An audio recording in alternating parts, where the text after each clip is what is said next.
else, and you can video it. You can ask questions by putting your hand up, so if anyone wants to... Yes, there's a question. Yes. No, it says this one, yeah. Back in 2009, at the University of Liverpool, you talked to the students about the politics of the labor point. Yeah. What? Shortly after, the students had a riot about the doubling of the tuition. They had a what, sorry? A riot. A riot? Yeah, locally in Liverpool, for the doubling of the student tuition. Do you remember that? They had a riot about what? Yes, riot about the tuition. They had a riot about the fees, you mean? Yeah. Yes, the students were really pissed off about fees, yeah. You're going to be running for mayor in 2020. What was your take on it? What is my take on now? What is my take on... Well, as Mayor of London, because I do want to run for Mayor of London, you're not actually in charge of student fees. One would have no power over that if you get in that position, because that's not what you get. It is, I must admit, I have not got the answer, the simple answer to student fees, because I've looked at many of the arguments and I haven't got to the final conclusion. It would be great if all students could get free tuition and grants, but I just know that too many people are now going into university, so it's getting pretty tough. So it looks like there's going to be some mix of it happening. So I'm not sure the exact answer to that one, but that's not something I'm going to have power over if I get to be around. Yes, no question there. What made you decide to start sharing personal stories as part of your performance? Personal stories? Which personal stories? About the makeup. Oh, the makeup thing. Well, I used to talk, I mean, in stand-up you can talk about anything. So, you know, I used to talk about more stuff about me, and then I sort of ran out of stuff about me, and then so I started talking about ancient gods and things. So, there's no why or wherefore in stand-up. You can talk about anything under the sun. So if it comes out, it's just I sort of trawled through doing lawnmower with my dad, and some people, members of my family, don't really want to be talked about. So I always said no. My stepmother used to stay out of it, but then I thought this was okay because it was talking about her when she was in the SAS, and that was a good time for her. And I knew she would go to see the show, so I thought she might find it fun. So yeah, it's just, you know, whatever. In stand-up, there's sort of no rules, so you can just do whatever you want, whenever you want. Yes, your question. Which do you prefer, acting or stand-up? I prefer both. I don't have to choose, but my first love was acting. When I was 7, I wanted to do that, and then I couldn't get any roles at school. I was probably not very good when I was at school. I was probably trying too hard, and one of the key things is you've got to try not too hard. You're trying too hard. That's been going. You're trying too hard. You make a noisy thing happen with you.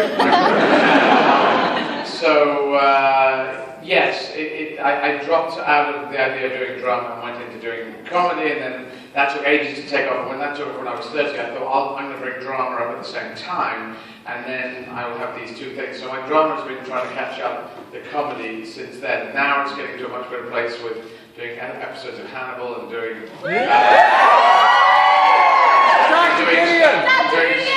stand-up in German and French and Spanish. You know, it's all kind of very interesting now. It's a bit of a pity that I'm going to have to go into politics, but I feel I have to, because the right wing is surging in Europe at the moment with stuff.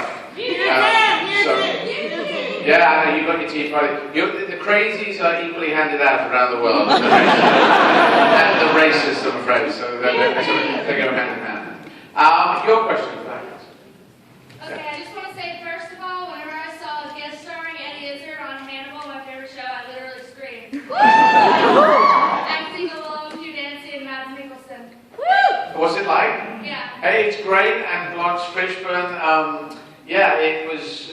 Brian Fuller is the person who got me into it because I was doing. What was I doing? I was doing the pilot for the Munsters, which Mockingbird Lane, which unfortunately didn't go anywhere. But they seem to. I like working with Brian Fuller, and so to get in and work with those guys is great. You know, yeah, I'd like to do more of it, but I think I'm dead. Sorry? Yeah, I'm pretty much dead. Yeah, your question about that. Yeah. I think you're around Yeah. Talk British to my kids. Yeah. Oh yes, that was a guy from Arkansas said talk British to my kids. That was it.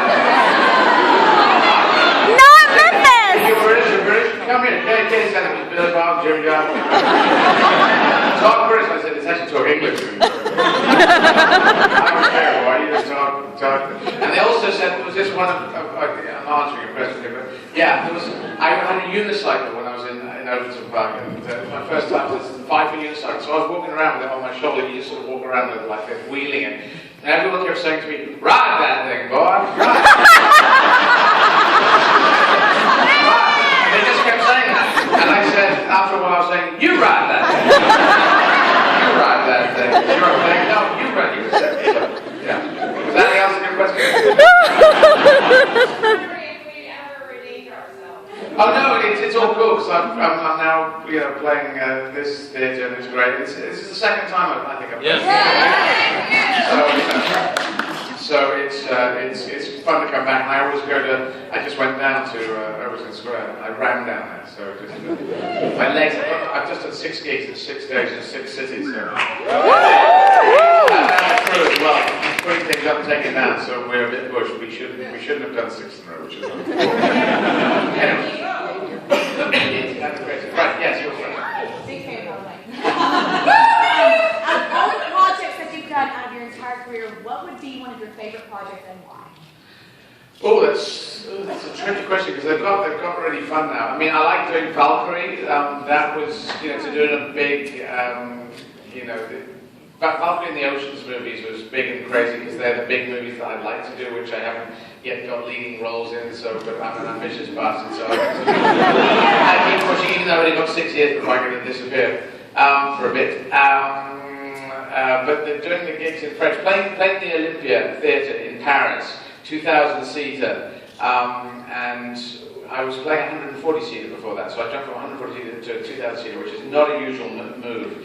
And we just worked really hard, and the French people and the British people were all trying to work to sell out this great venues. And iconic, and Edith Piaf played there, Jacques Brel played there, David Bowie played there, and I was doing it all in French. And we sold it. We sold the last 30 tickets on the last day.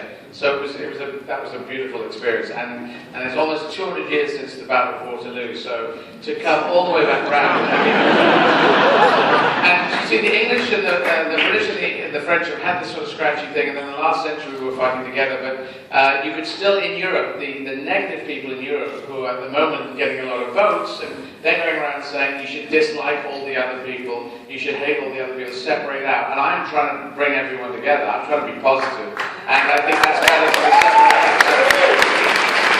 In the end, as you guys will realise, the whole world has got to work together in some shape or form. We've all got to be getting onto a level playing field. And that's the place we have to get to somehow.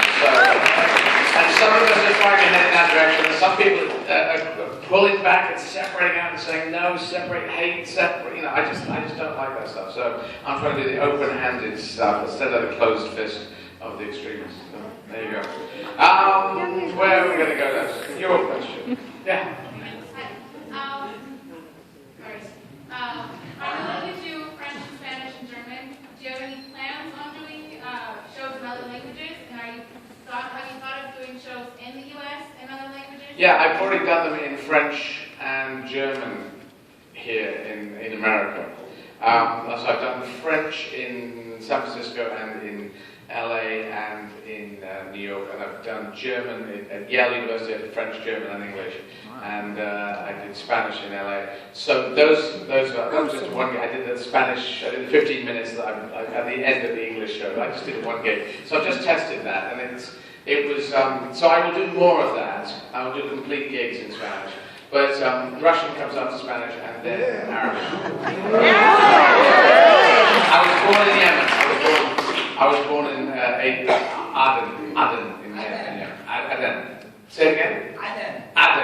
Yeah, that's how I should say it in Arabic. So we let it say it's Aden, and it isn't Aden, it's Aden. Yeah? So Aden, I was born in Aden in Yemen, so my dream is to get back there and do a gig in Arabic that the Yemeni people in Aden can say, yes, we can say. So there's so many dialects, it's difficult, isn't it? I'm going to learn I've been told I should learn either go to Cairo or go to Beirut. And one of the, but I'm told Egyptian Arabic is better because everyone sees the films and then they all understand. You're not in agreement? But what is the one that you should feel? I'm personally from Saudi Arabia, so that Arabic is more fluent to me. But then if I've heard, isn't it true that the films are all made in Egypt? Lebanese, Beirut. You think Beirut? Okay, I'll do the second. Okay. Well, my parents went on honeymoon to Beirut, so I would. So you say Lebanese Arabic might be better than Egyptian Arabic. But what about the film thing? Everybody watches Egyptian films. It's like the American films here. Yeah, but therefore, wouldn't everyone be able to understand Egyptian? Sometimes you get subtitles. But it's more logical. I see the logic of that logic.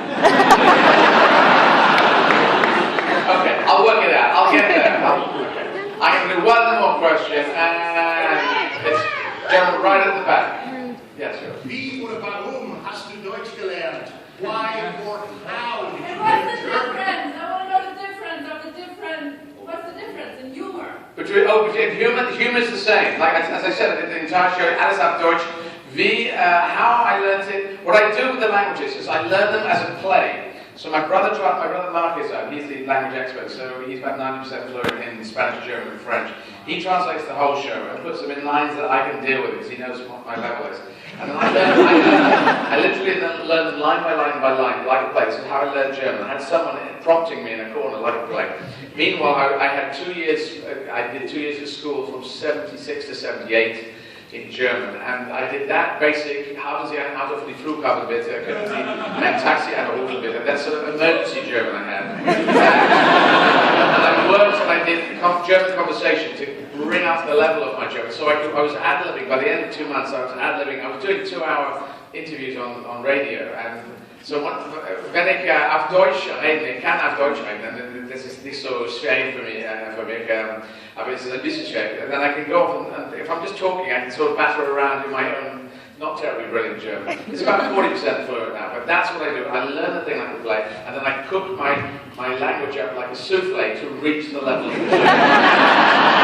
And my French is already at 70%, so I can ad-lib around in French. The German is getting into an ad-lib situation, and the Spanish I've done 7 lessons, so I'm still. But that's my last one tonight.